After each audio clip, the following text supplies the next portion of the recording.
Welcome to the Unchained TV podcast. I am your host, Jane Velez Mitchell. Wow, do we have an extraordinary guest for you today?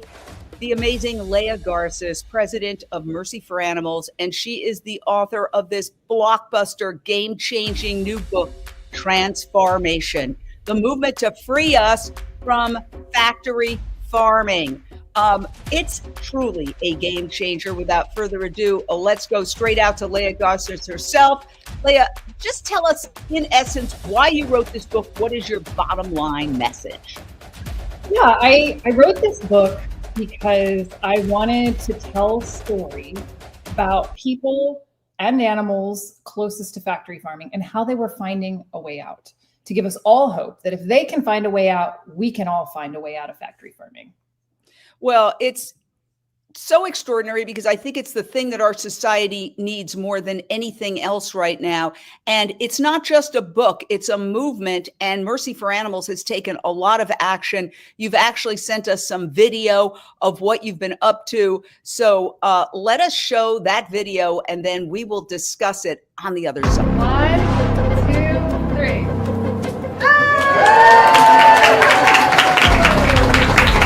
We are here for a ribbon cutting ceremony of our very first transformation hub here in North Carolina. It demonstrates everything we're moving away from and everything we're moving toward, which is a life after factory farming. It is so significant we're doing this in North Carolina. North Carolina has some of the highest concentration of both pig and chicken factory farms, and it's growing.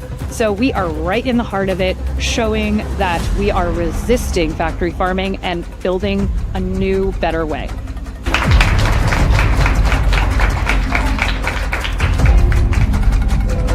My family is very, very excited because they used to work with me in the poultry house back then, and right now I transitioned from poultry into a greenhouse. They're very excited and very happy for me on what I can do. Oh, wow.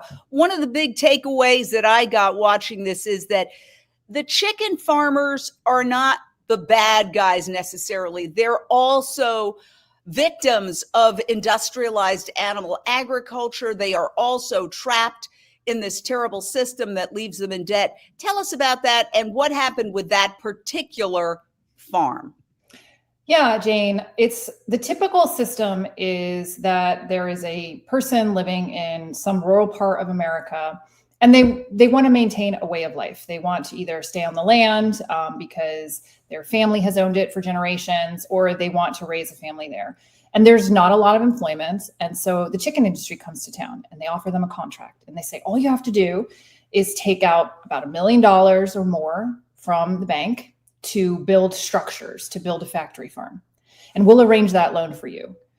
And then we will bring you chickens. And with the money that you get per flock, you get to pay back that loan. So it's like a mortgage. They take these giant loans out. And at first it seems great because they're their own business person. They're living out their life in the rural area they wanted to. But it's a factory farm. So chickens start to get sick, they start dying, and the farmers don't get paid if those animals don't make it. And so the mortgage stays the same, but the payment starts getting less and less and less. And soon they realize that they're completely trapped and they are essentially all but indentured servants. And by then it's too late. They're stuck in this cycle of debt. And not only that, if they get close to paying off their debt, what happens is the company comes back and says, actually, we need you to do some upgrades now. We need you to take another $1 million because the technology has changed. We need you to have new systems in place. And then they take another loan out. And then they're behind again and again and again. And this happens to farmers all over the country. It is the way that chickens are raised in this country. And it's through this indentured servitude that contract farmers are stuck in. So let me ask you a question. How do they make that transition? You describe basically a farm in North Carolina going from poultry farming to plant-based, and I'd love to know more about what plants. Yeah. And how can they afford to make that transition when they're already in debt? Can you work us through the process? Because obviously this would be an amazing thing to happen at scale. Yeah, and that's a really good question. So most of the farmers that we work with are very close to paying off their debt, and they're at that like point at which the company is telling them that they need to get another loan out, and they're trying to decide, do we get further in debt, do we keep going, or do we make a change?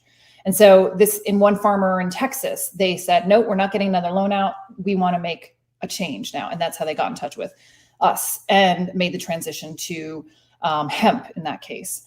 With Tom Lynn, he had been raising chickens with a company and they dropped his contract very suddenly.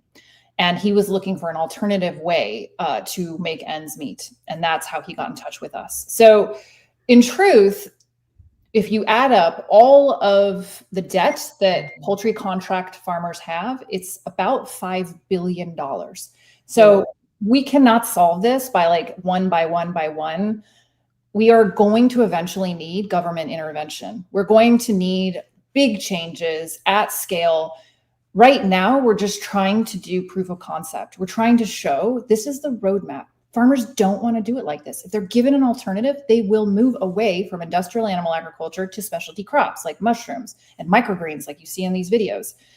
There is the need for government and policy change and subsidy shifts in order for this to succeed at scale.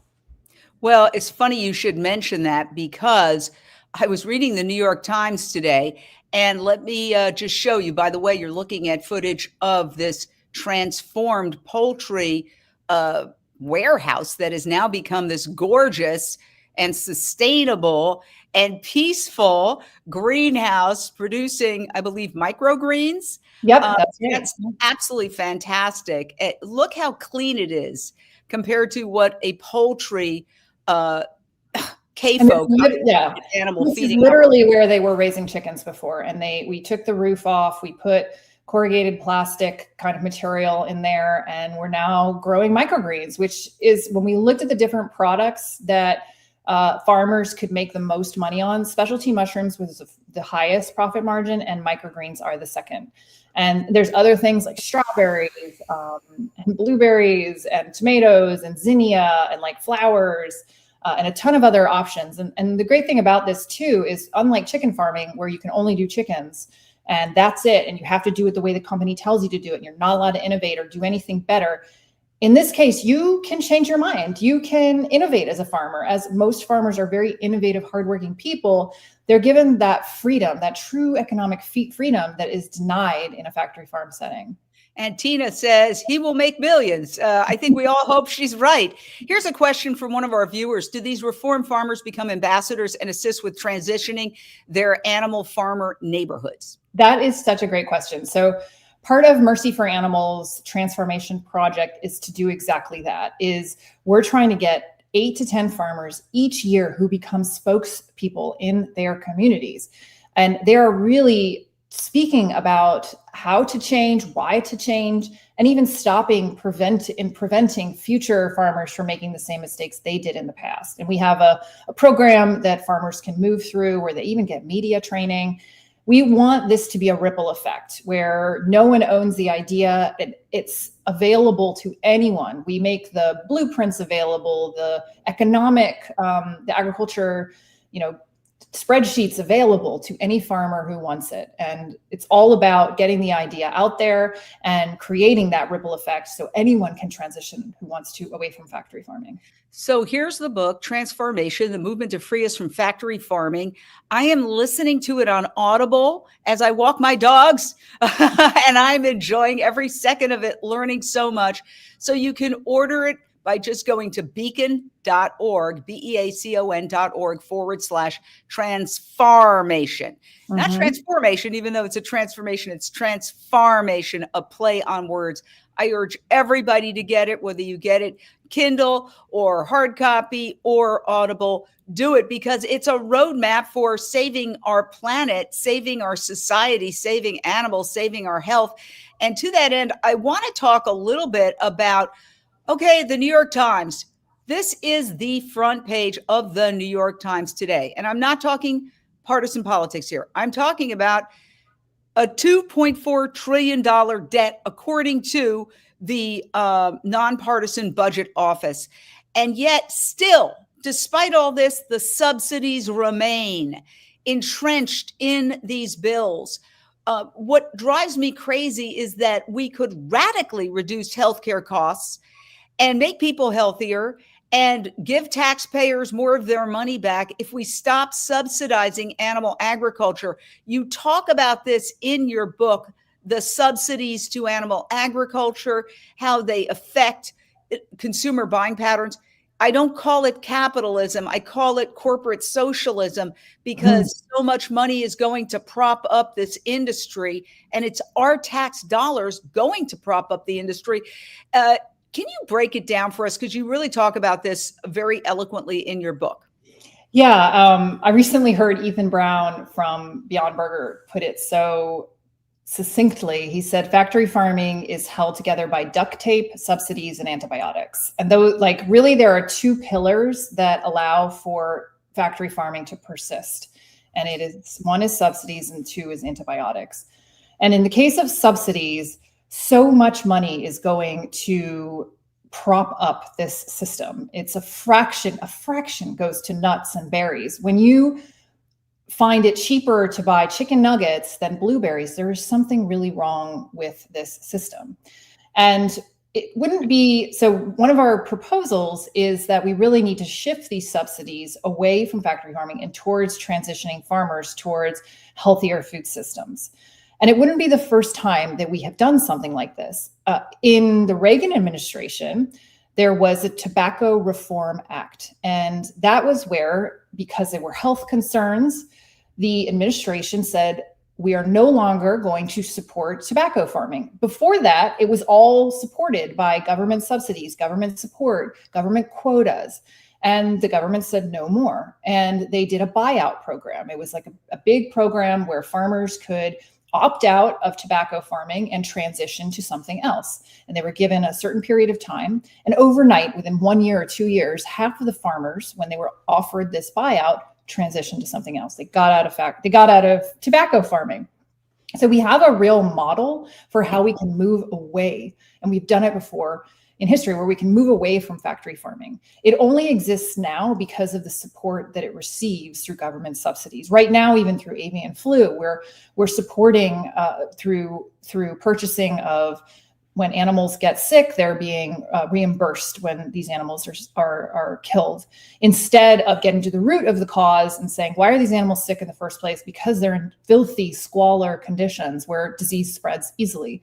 So I really believe we already have a model in history where this has occurred, and we could repeat that. Cory Booker has tried to do that through the Farm Systems Reform Act. And in that proposal, he says that farmers would be given a debt cancellation for any debt they have around contracts and poultry or pigs, and then they could transition and get a certain amount of money to transition to healthier food systems. And so we have a model, and I feel like it's just time to start moving towards that model. And it very much fits, honestly, with this idea of like no government waste. We're wasting tons of money just subsidizing and propping up factory farming.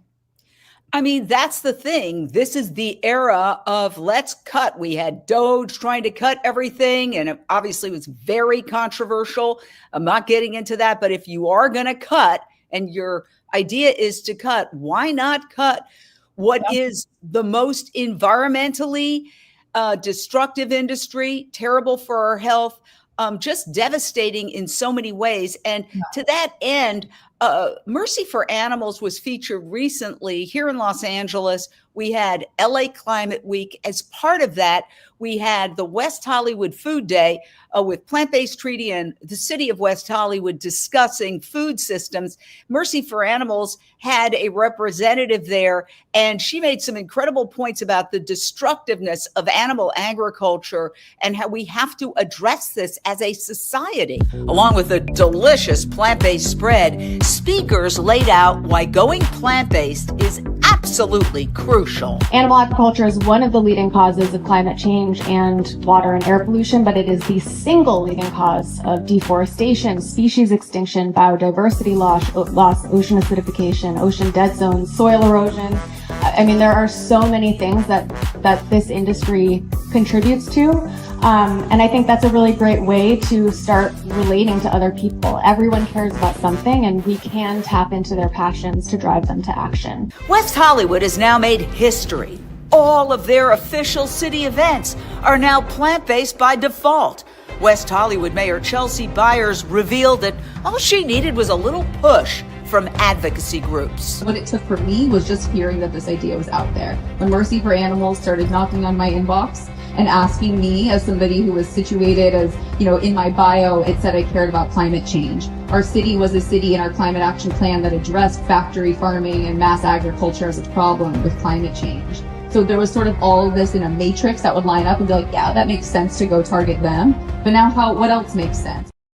So you are doing so much at Mercy for Animals. The organization was mentioned several times also by an official from the LA County Supervisor's Office, who talked about all the ways you're working with the LA County supervisors, the most populous county in the United States, with a population greater than 40 U.S. states combined. So first of all, kudos to all those things that you're doing. Tell us a little bit about that, because it seems like you're having some impact on local governments, and yet the federal government seems to remain immovable.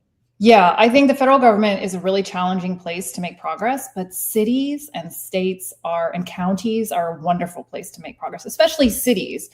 And as you just pointed out, West Hollywood has adopted a plant-based by default policy, which means that all of their events, and they host a giant pride event, by the way, like a massive pride event, one of the most attended pride events in the country, and everything there that is hosted by the city will be plant-based by default. And this is a very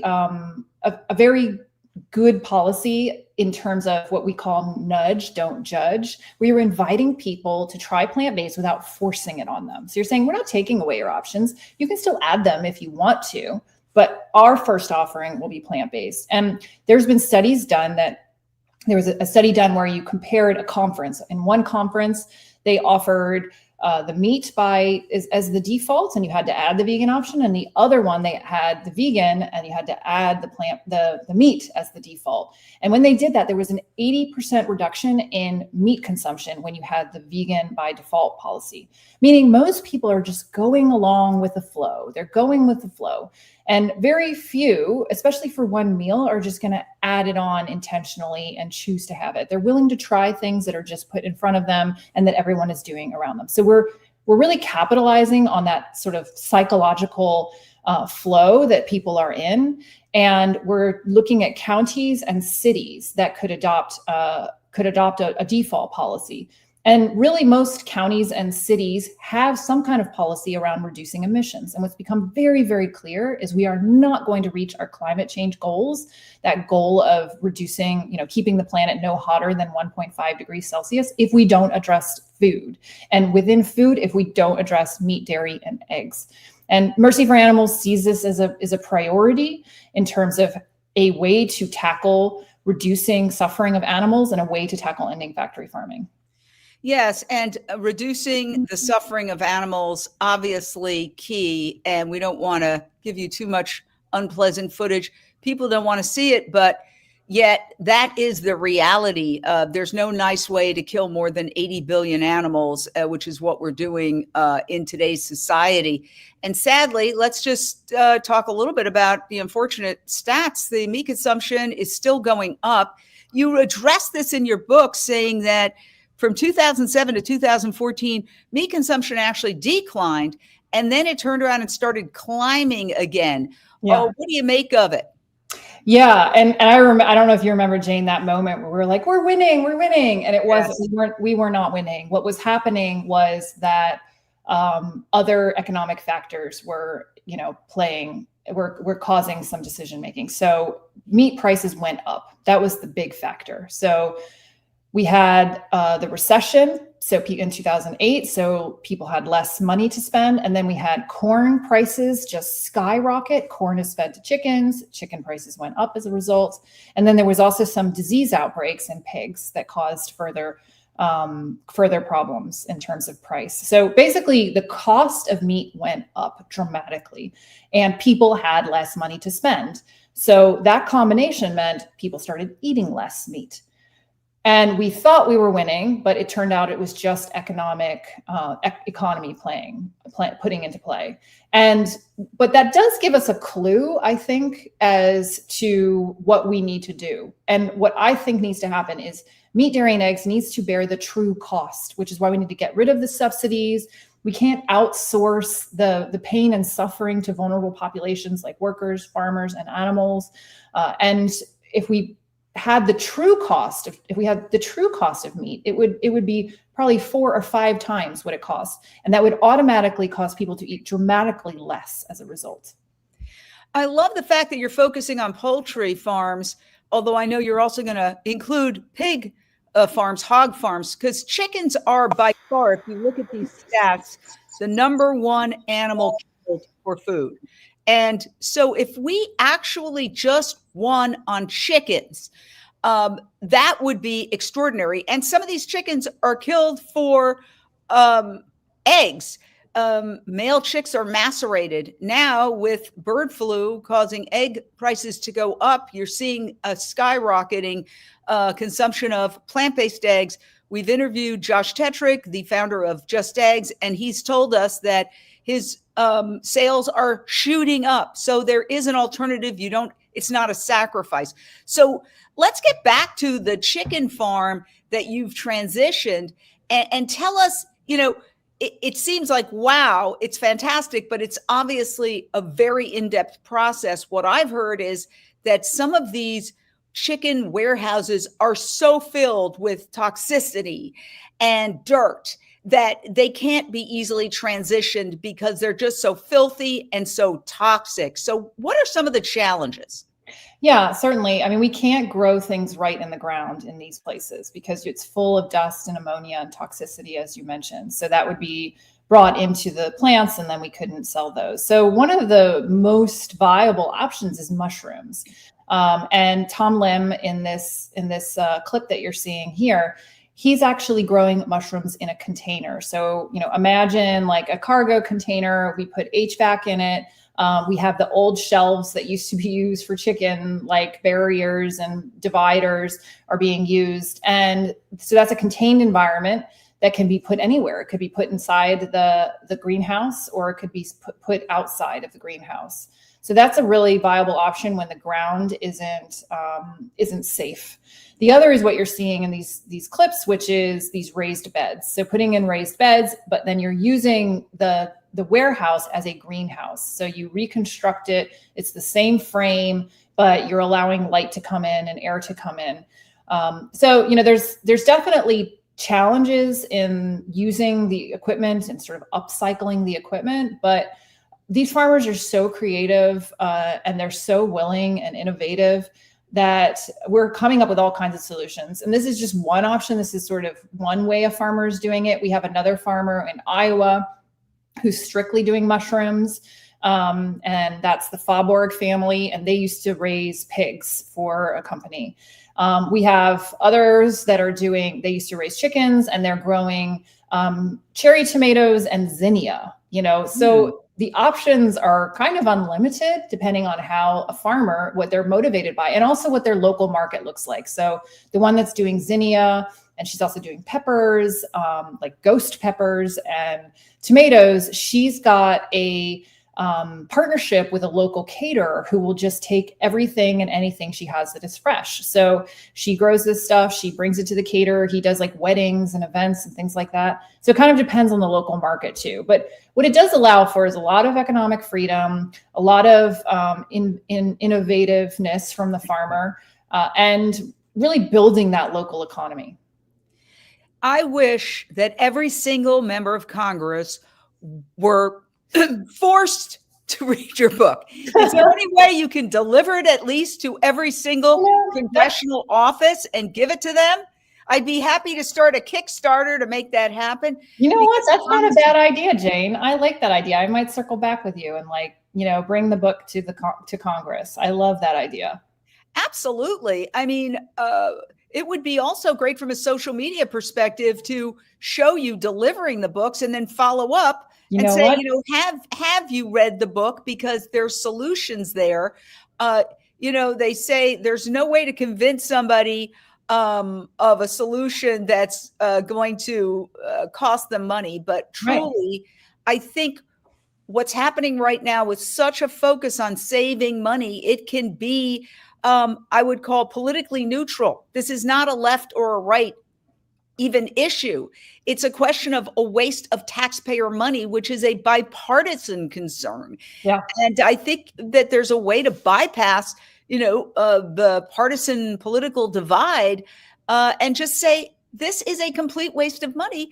And the amazing thing is that if they were to stop subsidizing animal agriculture, making the true cost of cheap hamburgers, double cheeseburgers, milkshakes, what they should cost, people would switch to healthy food and the healthcare costs in America would drop. In your book, you talk about the fact that processed meat is cancer causing, that red meat is a likely carcinogen, that people are dying of heart attacks from food packed with cholesterol. There's no cholesterol in vegan products. I mean, it's a win-win-win-win-win, like for everybody moving away from this unhealthy food system. I always tell people about chicken. Chicken is so unbelievably unsafe in this country. It concerns me when anybody is eating it. It literally has to be dipped in chlorine in this country. Chicken is dipped in chlorine before it is sold to consumers. And if you don't believe me, Google that. It's true. And it's so true that Europe will not accept our chickens because it's dipped in chlorine, because that's against the law in Europe. So, and why is our chicken dipped in chlorine? Because it's full of salmonella, it's full of Campylobacter. Chicken is considered one of the highest sources of Campylobacter poisoning in this country. And it's concerning to me that we have a food system like that. And if you add in the fact that all of our meat is propped up by antibiotics, and antibiotics are being used to protect these animals in filthy environments. And instead of cleaning up the environment, we're just feeding them antibiotics to both protect them from disease, but also to help them grow faster, because they discovered the antibiotics help the animals grow really, really big, really fast. And we're wasting vital antibiotics that could be used for ourselves. And we may have a future where antibiotics don't work because we wasted them on tortured animals, essentially. By the way, we got a great comment from one of our viewers. This is a very interesting program. As an abolitionist, I would not have given a moment to animal welfare groups, but this program is changing my view on MFA, which is doing excellent work for animal liberation.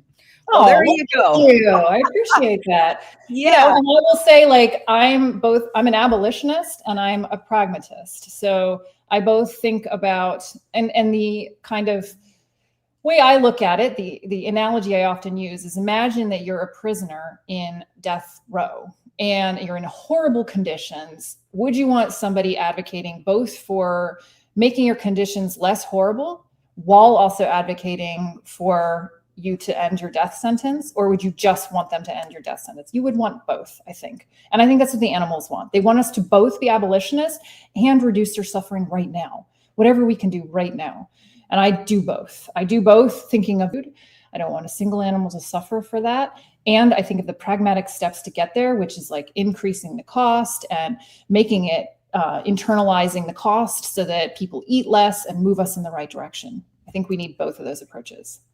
Absolutely. I agree with you 100%. And, I just want to say that you raise the issue of cruelty to animals. And one of the most unconscionable aspects of industrialized agriculture is what they're doing to chickens and other animals, pigs, culling them in a process called ventilation shutdown, VSD or VSD plus. This is a very sick, it makes my stomach just go in knots when I look at this. They're roasting this poor animal alive as a test. Ventilation shutdown has been described as a brutal, painful method of animal depopulation. These mass killings deviate from normal slaughterhouse procedures and are now being used in the pork and poultry industries. And according to one report, more than 300 million poultry birds have been killed since 2021. I know the figure is even higher now. Unfortunately, instead of putting these companies out of business, the taxpayers are being forced to subsidize this horror. 2,000 veterinarians have signed a letter saying it is not acceptable. Oh, what are your thoughts on ventilation shutdown? I'm so glad you brought this up because I feel like it's really gone under the radar lately. Ventilation shutdown. Now imagine like you're on the New York City subway. Imagine it's crowded, it's rush hour, and then all of a sudden, all the windows are blocked, all of the ventilation is shut, and you are inside of this thing with tons of people. It gets hotter and hotter and hotter and hotter, and there's less and less oxygen until you pass out, and then you die. That is what happens in ventilation shutdown. This is an approved method for disposing of sick animals. It is unbelievably cruel, and it should be illegal. But instead, they get payouts from the government for doing this, the companies themselves, the farmers themselves. So instead of a company having to pay for this, so if, let's say, Tyson were to have to actually pay for this, you can bet that they would solve it. But instead, they're just getting a Band-Aid. They're just getting a paycheck. So they don't think twice about trying to solve this. They think there's another bunch of chickens that are going to come along and it doesn't matter. So this is horrifically cruel. It's solvable. It should not be happening. And if we made companies pay for this loss, for the loss of animals, they would solve it. They would not keep letting it happen. But instead, our tax dollars are going to pay for this cruelty.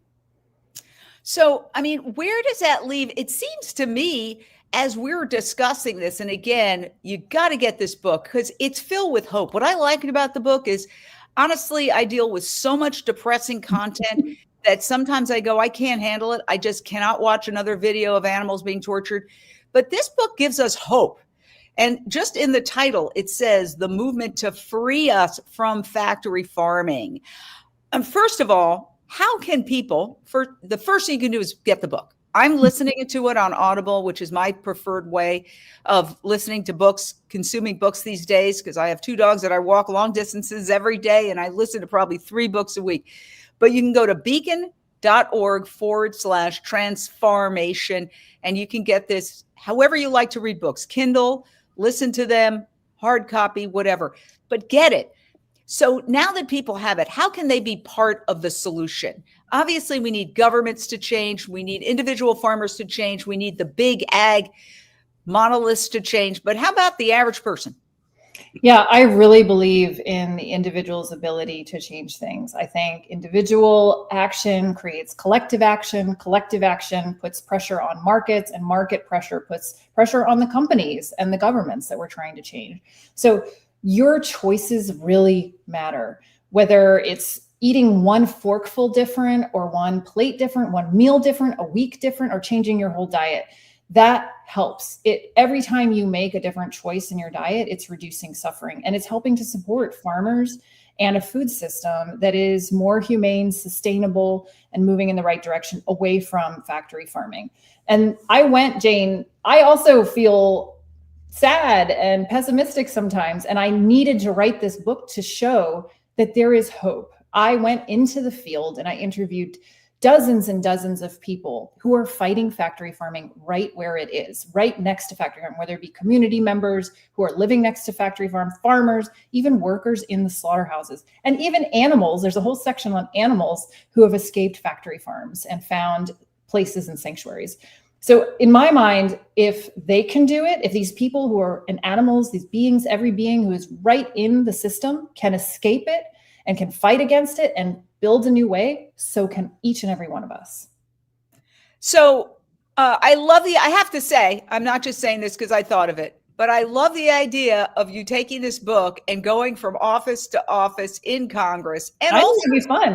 State legislators too. Yeah. I've gone up to Sacramento, I don't know how many times, and walked with various groups, including Social Compassion and Legislation, which tries to get legislation passed here in California, and go from office to office, chatting with people. A lot of times they're very inviting, and they're like, sure, let's take this. Somebody comes out of an office, say, hey, we'd like you to read this. And then when there's social media going on, it puts a little pressure on them to read it. And if they don't read it, that doesn't make them look good. And if they do read it, maybe they'll wake up. Do you see, given all the discussion about how we are facing this extraordinary deficit and we need to cut costs. And unfortunately, of course, there's a lot of controversy about programs that are vital being cut. But is there any movement in the Farm Bill, which sets food policy for like the next 5 years? If you look at the subsidies, and please correct me if I'm wrong, a lot of the subsidies are packed into that Farm Bill. I know that they have not passed a final one yet, is my understanding, and it keeps getting kicked down the road.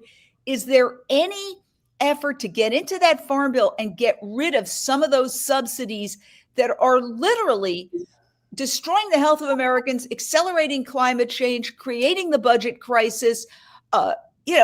The list goes on, and it's right there staring them in the face, and for some reason they can't see it. I mean, I really like your idea, Jane, and we may be circling back on this. I don't think there's enough going on in the Farm Bill. It's always extremely difficult, to address subsidies, and we always have to try kind of backdoor entrances on this to try to get something through. So not enough is being done. I like your idea. So maybe we'll be circling back and thinking about how to do what you're talking about. I mean, at the very least, it'll lay down seeds for the next Farm Bill.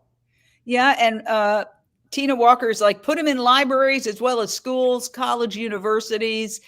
Yeah, we're in 400 or so libraries now. And by the way, all of the proceeds to this book go to Mercy for Animals. And so it's feeding, the work that we do. And yeah, the last number I had was we're in over 400 libraries. So you should be able to get it out of your library. If not, you can ask for it. Yeah, but I think it's very important for people to buy the book, because when it becomes a New York Times bestseller, that also gives it a lot of credibility. And so I urge everyone, as an act of supporting this movement, to order this book now. Again, Beacon, beacon.org/transformation. So we only have a couple of minutes. I want to go into a little bit of in-depth on exactly how this works. You've seen the B-roll and the celebration, but we do have one on the details.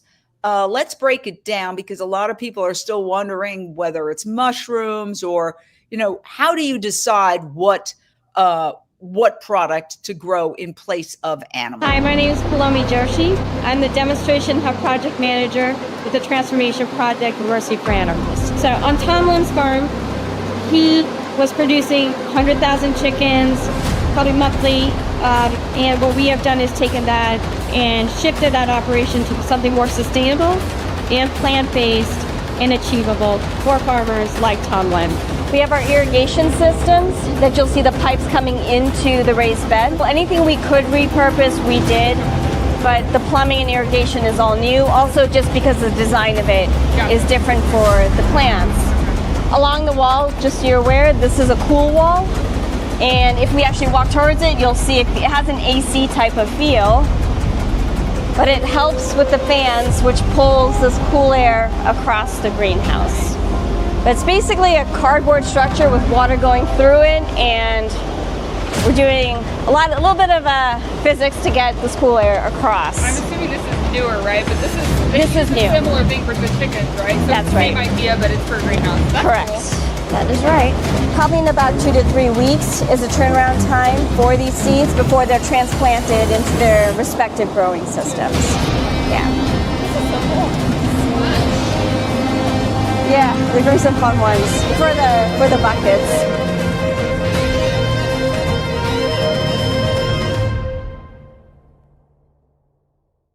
So exciting. Let me ask you this. How many do you think you're going to get going? I know you said you wanted some of these farmers who make this transition then to become ambassadors. Let's talk numbers. I mean, how can we spread this? Yeah, at the moment we have capacity and funding for 8 to 10 farmers per year. So we think of it like how we do undercover investigations. When we do an undercover investigation into factory farming, we're shining a light on this darkness. We're telling a story. This is the cruelty that is involved in factory farming. And it is used as a sort of a beacon to draw attention to the change that's needed. This is the same thing we're doing with transformation. We're doing 8 to 10 transformations a year, and we're drawing attention to this is a struggle that farmers have. this is the path that we need to take to get toward a better food and farming system. And we want to use those 8 to 10 transitions to draw attention and build roadmaps towards a better system. Wow, it's just so amazing. And I really feel like everybody needs to take part by buying the book. First of all, that is super important, getting up to date on all the facts. And then, supporting Mercy for Animals as well. The book, all the proceeds go to Mercy for Animals, and you're doing all this incredible work. So I just want to say, wow, I'm really blown away. And Tiffany says 8 to 10 farms, excellent. And then if you have this sort of exponential growth, if those 8 to 10 farms each get 8 to 10 farms and 8 to 10 farms, I wonder, my final question is, okay, the farmers are going to make more money, because one of the shockers in the book was how little these farmers make per chicken. Can you break that down? And if indeed the farmers themselves are going to make more money than it's in their self-interest, wouldn't that translate to, let's say, the local government of North Carolina saying, well, yeah, let's support this? And the reason I think about that is I also remember covering a terrible storm where a lot of these concentrated animal feeding operations, and I believe it was in the Carolinas, were wiped Hurricane out. Florence. Yeah. And yet, they just basically keep doing the same thing, even as climate change worsens. And those farms, those concentrated animal feeding operations, I don't call them farms, factory farms, CAFOs, are going to get wiped out again. How about going to like the North Carolina government and seeing if they want to get involved, if indeed the federal government is so intransigent? Yeah, I think that's exactly the direction we want to go in. I mean, a farmer, this will shock people. A chicken farmer makes 5 cents per pound of chicken. 5 cents. A chicken is about 4 pounds to 6 pounds. So we're talking about 20 cents per chicken that they're making. It's unbelievable. And you are paying at the grocery store $1 per pound, so like $4 for a chicken. So they're receiving a fraction. The rest is going to the company and to all of the other marketing and distribution processes. So a farmer has a vested interest in transitioning something like mushrooms if they can sell it directly, where they could make $6 a pound. They could make so much more money for a specialty mushroom like a shiitake mushroom. And so it's really getting the money right to the farmer, right in the economy that is most needed, right in that rural economy, rather than lining the pockets of 100 people that have nothing to do with raising the chicken and doing the farming. Wow. Well, I just want to say thank you. I know you're an extraordinarily busy person for taking this time to talk to Unchained TV. Everybody out there, get this book. Okay. I'm telling you, you need to get it. It's a fun read. It's I like the way you break up the personal stories with sort of the policy issues. So just as like when you're getting a little bit on the policy, boom, we get another personal story. So it's very well woven. And I want to just, because I know how people are, where do you get it? People are still asking. Yes, of course you can get it on Amazon. And if that's the way you want to order it, go ahead. But you can go to beacon.org/transformation and get it as well. And I urge everybody to do that immediately. And of course, while we're asking folks to do that, we always ask people to please download Unchained TV. We are the world's only a nonprofit vegan streaming network, absolutely 100% free, 2,000 videos and counting. You can download us on your phone and text those videos to your friends. You can download those on the TV. There's the TV behind me that is playing this. I'll be playing it as soon as it's over to watch it. And you can also watch it online. So please do. So it's a vegan Netflix. Okay, that's the craziest thing I've ever heard. I love Unchained TV. Unchained TV. Your life will change. It's just that easy. Unchained TV has all sorts of content for everybody. Unchained TV changed my life. Unchained TV is crushing it. I love Unchained TV. Unchained TV is my go-to. Unchained TV. Who knew? Unchained, baby. Yes.